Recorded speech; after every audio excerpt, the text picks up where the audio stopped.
Welcome back and thank you very much for joining me. My name is Swadak Mayanja, and I am Q the Nurse. And on this channel, I bring you news, research, current events, fun topics for nurses everywhere. And today we have a couple of quirky stories, a couple of cool stories, one really sad story, but we've got nursing news galore, and it's coming your way. Better to have a short life that is full of what you like doing than a long life spent in a miserable way. So like I said, we're going to start out with a couple of quirky stories, and this one I really like, and it's nurse.org. I feel like last week I had a story from nurse.org or an article or a blog from nurse.org, and on this week again I do. It's all about nurses. I bring you nursing news, and I always say we've got fun topics, so here is another fun topic. And so here are the 7 ways you know that you are a nurse. So starting with number 1, you can read a doctor's handwriting. This is becoming less and less of a thing, but the very few times you do get a written order, I swear to God, if you're not a nurse, there is no way in hell you can scan that paper and understand what in the world is going on. I myself had a very difficult time reading doctor's orders. Number 1, because we didn't get too many doctor's orders handwritten no more. But number 2, when they do write, God damn it, I know these doctors are smart and they got a lot of shit to learn, but penmanship, God damn it, penmanship needs to be one of them things. Number 2, buy shoes strictly based on comfort. Strictly. What are those? Comfort. I'm talking walking down the street, walking in some clown shoes as long as they're comfortable. And this is a nursing trait through and through. If you're a nurse, you work 12 hours, you're on your feet all day, running up and down, lifting, carrying, bending over, your shoes need to be on point. Forget what they look like. They need to be comfortable. This I absolutely love. Number 3, nothing grosses you out anymore. Facts. Straight facts. It has to just be facts. Because once you're a nurse, you see the worst of the worst. You see the grossest of the grossest. You smell, ooh, don't even get me started with them smells. There's some smells that still sting you, but nothing grosses you out no more like when you, if you're a nurse. And that's just number 3. Number 4, caffeine is your base food pyramid. This is true, man. I'm telling you. And I think 90% of the nurses I know are caffeine is their lunch, breakfast, and dinner, and sometimes their appetizer. We might sneak in a Red Bull here and there, but caffeine. We need to go. We need to move. We can't stop. We can't stop. A couple of nurses I know that don't drink caffeine, and I bow down to you. You're the goal, my friend. You're the goal. Number 5, weekends are non-existent. This one sucks. This one hurts. This one's painful to say, and I'm not proud of it by any means.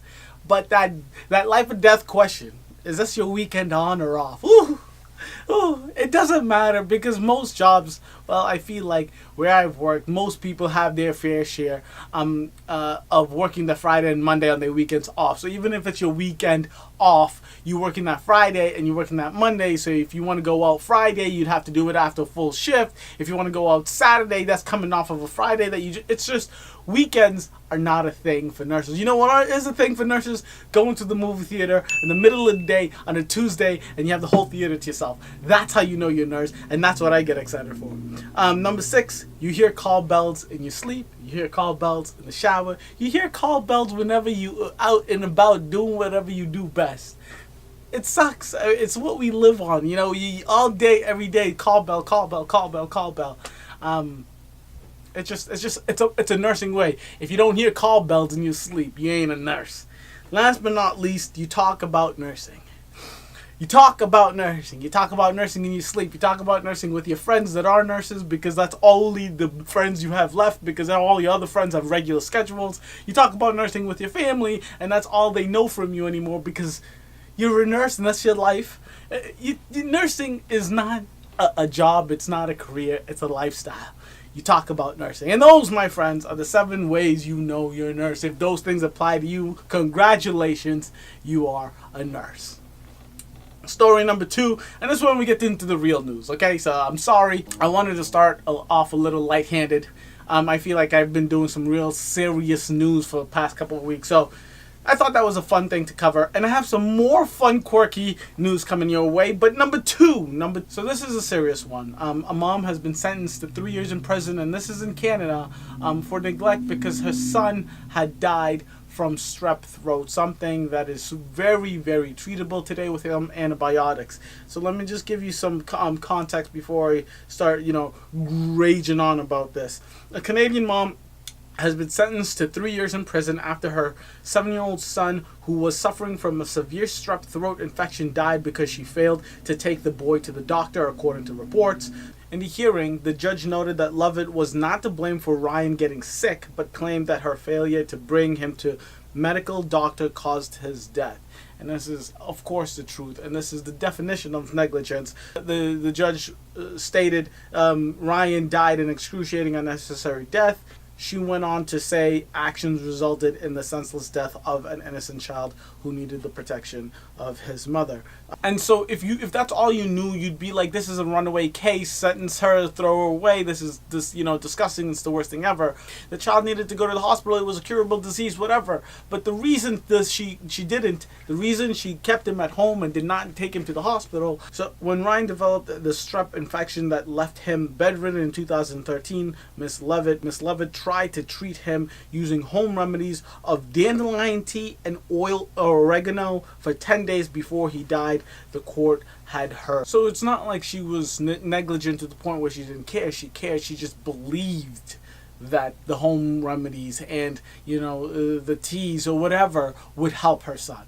So that's why I'm a little torn, because I know in nursing school we are supposed to tell our patients and their families that if you think something works, something helps, that is the way we can do it. And we can't ever force treatment on a patient. And this is a really tough situation because Ryan, the kid, her son that passed away, was underage, so she would have been able to make all the decisions. So even if she did take him to the doctors and the doctor said this is the antibiotics you need to take, I don't know what the policy, the law, regulations are in Canada, but in America we can't force our parents to give medications to their kids. That's something we can't do. So I don't know, even if she went to the hospital and they were told her this is the antibiotics your son needs to take, if she didn't take it, same situation would have happened. She just would have not taken it. There just would have been verbal refusal.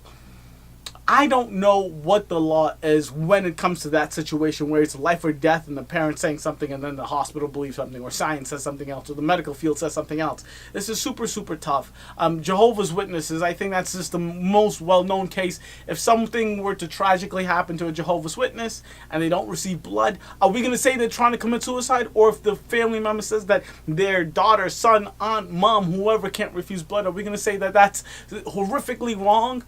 I don't know. It's a really tough situation. Obviously, you know where I fall in this situation. I think it's absolutely crazy. Take your goddamn family members to the hospital when they're in pain. Please listen to your doctors. If they're sick, make sure you listen to your doctors. Make sure you listen to your nurses. They know what they're doing. It's based on science. It's been proven. It's treated. They don't just try random shit. I don't know. I just think it's tough. That's probably the question of the day. What do you think? Do you think 3 years is sufficient? Is just right? Do you think it's too much? Because I feel like I'm leaning on the side of where it's a little too much. I think it's absolutely crazy. 3 years is a long time. It's a very, very long time. Her belief is wrong. What she believed was wrong. She did not care about her son. She obviously cared about her son. But I mean, there needs to be some kind of punishment. She's got to learn a lesson, because it just isn't right. It just isn't right. Moving on. We could talk about that forever. So, I've decided. I've done one of these Reddit nurse question videos a long time ago. Way back in the day. But I'm bringing it back because half the reason I love being a nurse is talking about nursing things. Obviously, with this show and everything. But so I feel like I'm going to insert this in my weekly updates of news, and this is going to be just ask questions, nurses questions, things people want to know from healthcare providers and or nurses. And there's only one place on the planet, in the ether of the world of the universe, where you can get these questions and the honest, truthful answers, and that is Reddit. And I love Reddit because just because of the anonymity, you can be as honest as you want. All right. So here we go with the first of the week. So this is coming off of this story where the mom has decided some home remedies. The question of this week on Reddit that I found to healthcare providers and nurses specific was, what has been the worst advice you have overheard, been around, gotten from a family member, from a patient, from a doctor, from anyone? And here are my 5 picks of the day. So number 1, Kelly Trees. She says, I was interning at a hospital and observing a pap smear of a 16-year-old girl when the doctor said she had a yeast infection. The mother who was in the room at the time told the girl to just soak in bleach. Oh my God. When the doctor explained to the mother why this was bad, she refused to listen and got super upset, so we left them and went to lunch.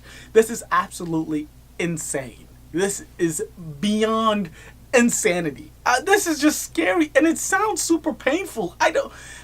Ow! I mean, bleach is like on the bottle. It says not to put on skin. You're supposed to wear gloves when you use bleach, and you're saying to bleach your vaginal area because you got a yeast infection and bleach. Oh, the world is crazy. The world is absolutely nuts. All right, number 2, moving on. Dallas Green says, paramedic and CPR instructor here. I was teaching CPR to a room full of cops, and we were talking about AED use.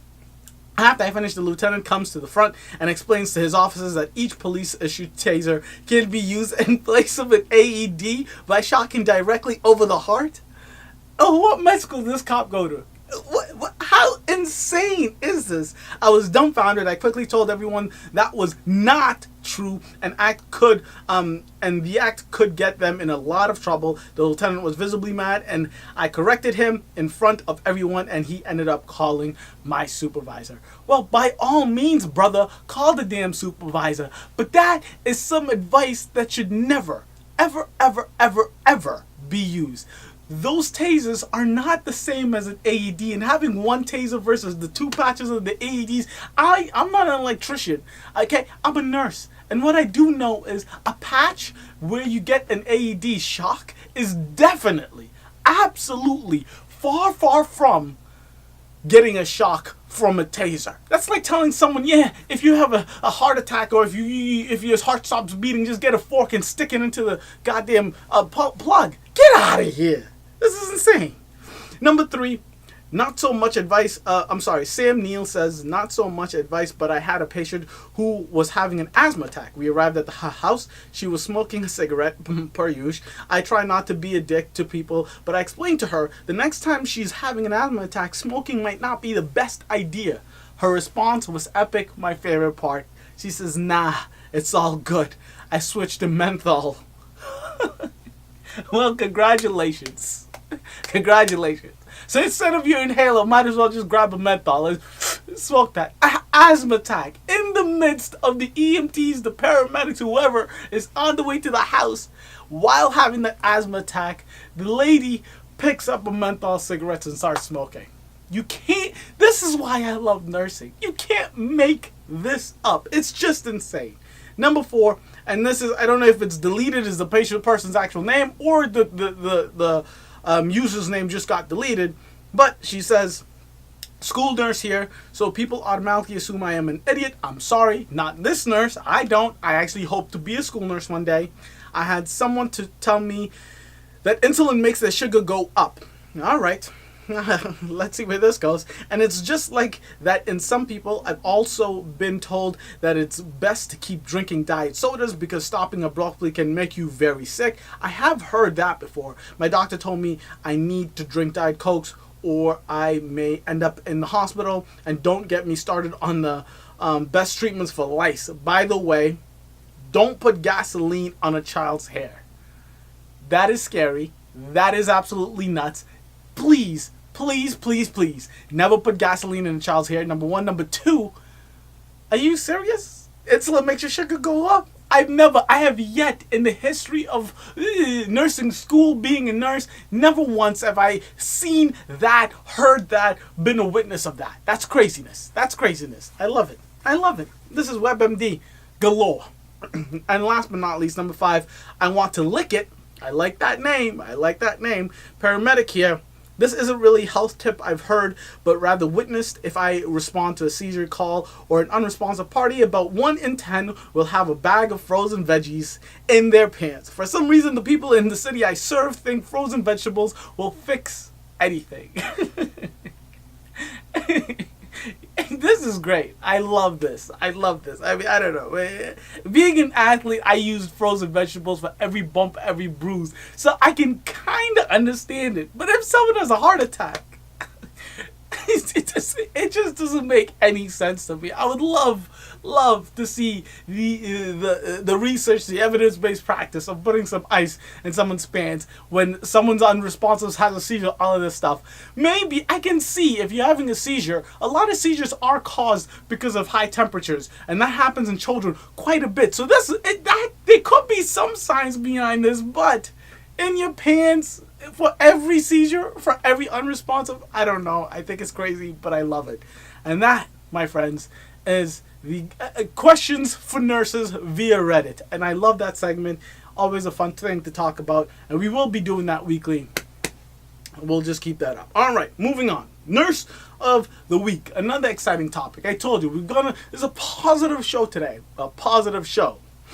Nurse of the week. So this nurse, and I love it because I've done like a nurse vet, I've done nurses that saved lives, I've done the most compassionate nurses that were singing to their dying patients. And today I want to talk about the other kind of nurses. The nurses that strive to take over the world. The Elon Musk nurses. The nurses, the Nightingale nurses, the nurses that change the game and that allow nurses to be proud. The nurses that run for office.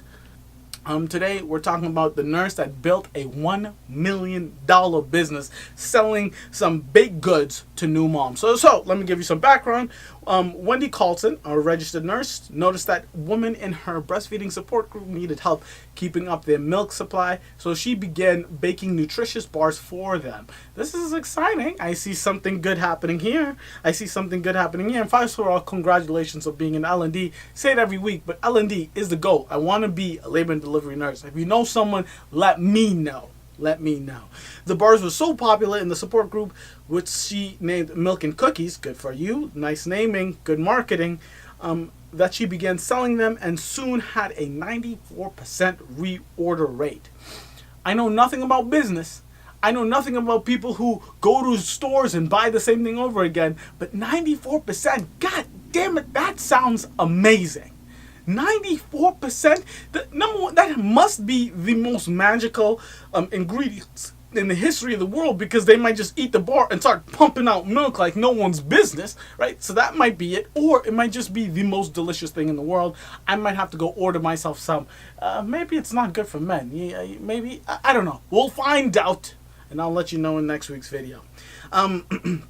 So this happened. She didn't jump into saying, I'm going to quit being a lactation support group, nurse. I'm not going to quit being nursing. She's just paused for a while. But the thing that led her to make the jump into the business and do full time and to her selling the goodies, after her mother passed away in 2014, Carlson decided to commit to growing her nutrition bar business, Booby Bar, again with the marketing. Mwah. I feel like 90% of the 94% reorder rate is because of the marketing. Great naming, Miss Carlson. So Booby Bar, investing $50,000 of her parents' that left her. She invested the $50,000 that her parents left her once her mother died, and that's how she got into the business. She was quoted by saying, "I decided I don't want to live my life with any regrets."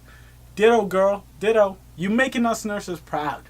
Now I feel like I can touch the sky and jump to the moon and get to the goddamn stars. That's the goal, my friend. That's the goal. And today, her fast-growing one-woman business, Booby Bar, brings in $1 million in revenue. And yes, it is profitable.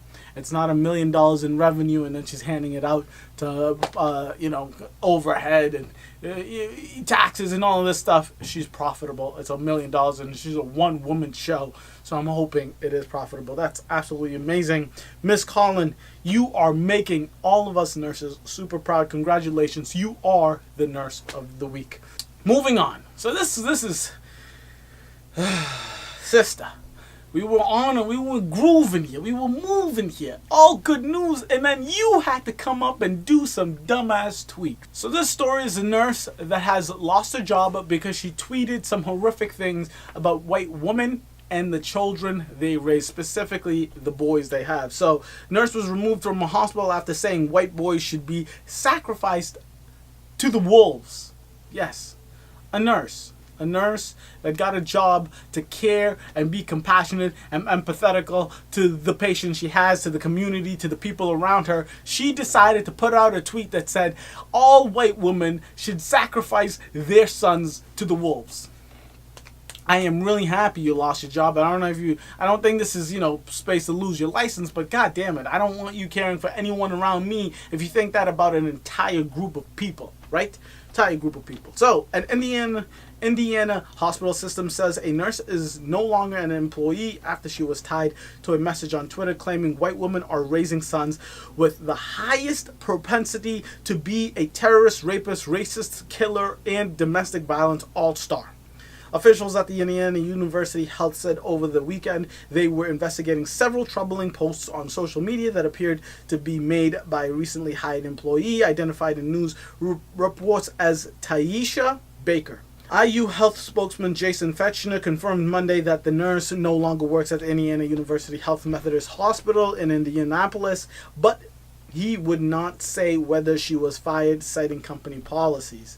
The controversial tweet, which the Indianapolis Star reported, was posted on an account named Night Nurse, and I'll show you right here what it says exactly. It said, every white woman raises a detriment to society when they raise a son. Someone with the highest propensity to be a terrorist, rapist, racist, killer, and domestic violence all-star. Historically, every son you had should be sacrificed to the wolves, bitch. I think this is Twitter's fault. This is definitely over 140 characters. I'm kidding. This is disgusting. It is horrific. And these are the kind of tweets, these are the kind of people that make, that argument, reverse racism, an actual reality. You're killing me, girl. Taisha, come on. I don't feel bad for you because that tweet, that's a lot of thought that you put into that tweet, right? I'm just saying some words that I had to stumble upon. I'm telling you, that tweet is, I don't know if you just woke up one day and decided to tweet this, but geez. You lost your job. I don't know if you lose your license. I don't think you should lose your license for a bad tweet, but you definitely should lose your job, especially if you were working at a children's hospital. But even with that, if you think that about all white sons, that means you think that about all white males who grow up to do these horrible things that you are sure that they're the number one cause of. I don't know if it's actually true. White people are the majority of the world. That's a lie. It's Asians. But there's a lot of white people. So if they do bad things, it's not all white people. It's those very few crazy, insane white people. Just like it's a very few crazy whoever.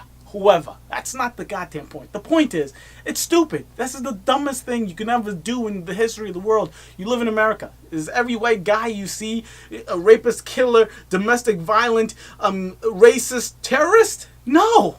So cut the BS, all right? Just cut the BS. It's stupid. I'm happy you lost your job. I hope you learned your lesson. Get a new job and stay off Twitter. Do me, just stay off Twitter. Moving on here. So, we're moving on to the future. And not just moving on to the next story. We're going to the future. We're going into 2030.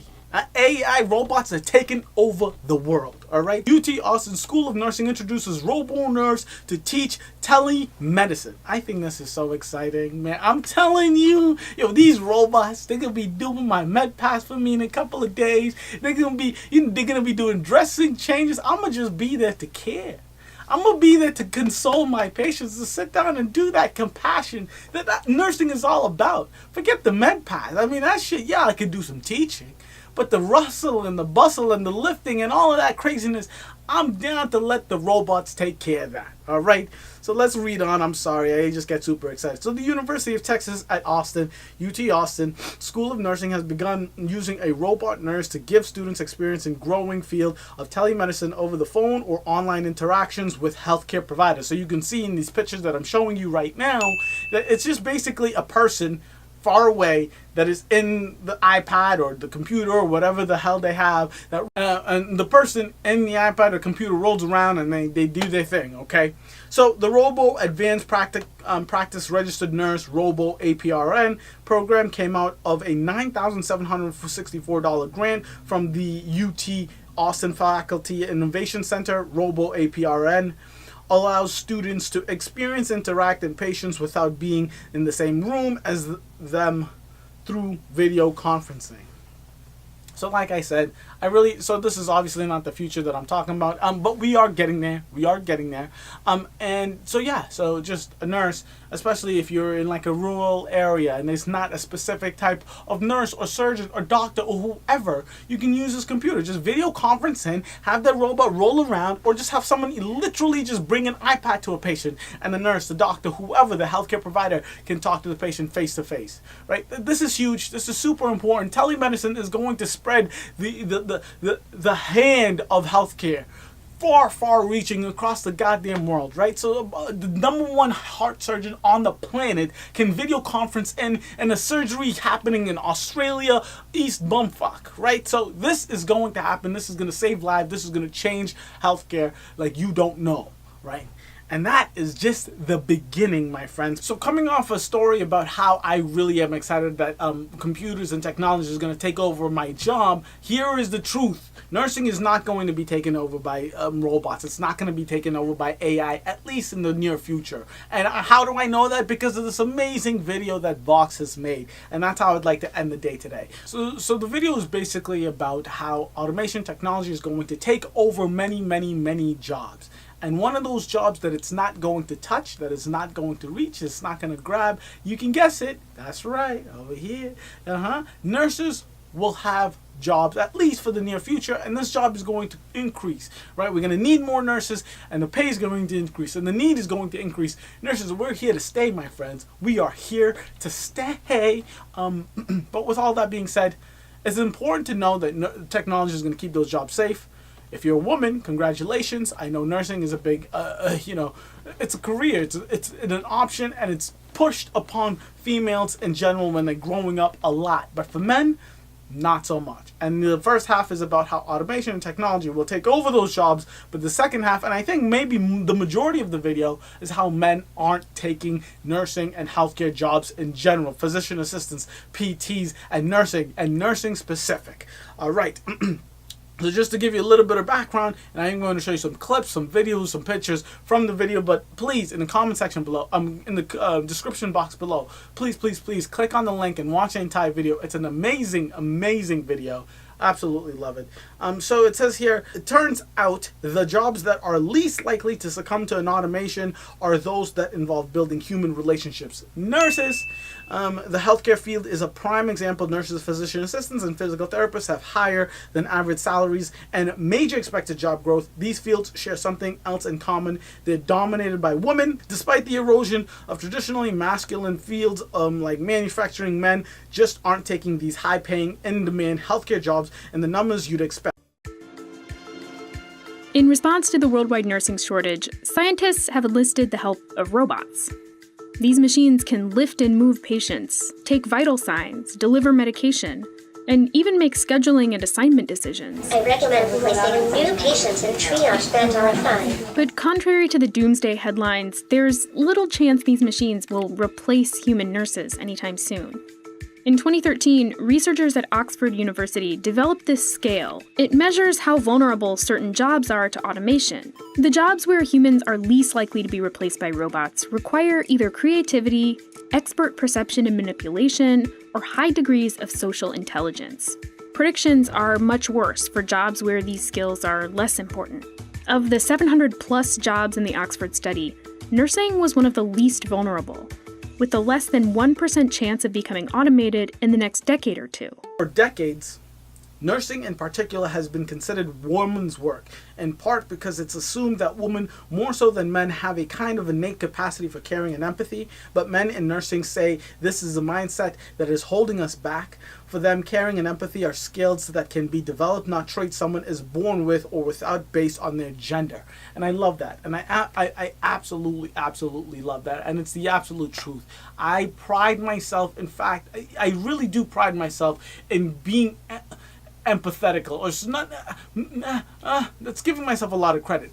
Compassion. Let's say compassion. I pride myself on being compassionate. I care about not so many things and not so many people, but the very few things and the very few people I care about. Oh man, you better believe I care. I do care.